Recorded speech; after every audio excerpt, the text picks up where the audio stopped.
شبت النار فكري شب نيران، شاش راسي بالابيات الحماسية، حفل تخريج رمز العز وعنوانه، ضابط العز نايف حي طارية، الف مبروك له بالقاف والحان، عسكر ابيات لاجل تضرب تحية. استوديو شموخ العروسي لازم نعلق النجمة على امتانه، تفخر الرتبة فيه وفيه زاهية،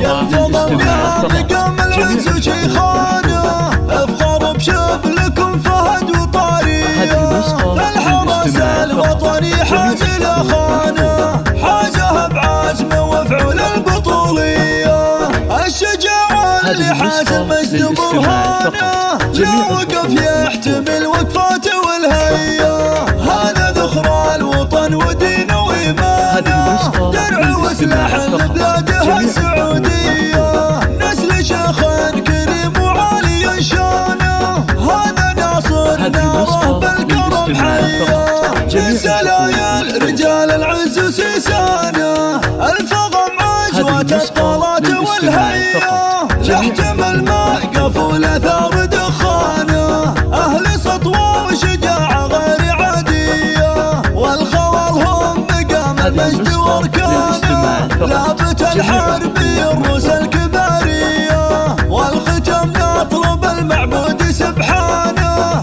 انه يوافقك يا طيب النيه، شبت النار فكري شب نيران، شاش راسي بالابيات الحماسية، حفل تخريج رمز العز وعنوانه، ضابط العز نايف حي طارية، الف مبروك له بالقاف والحان، عسكر ابيات لاجل تضرب تحية.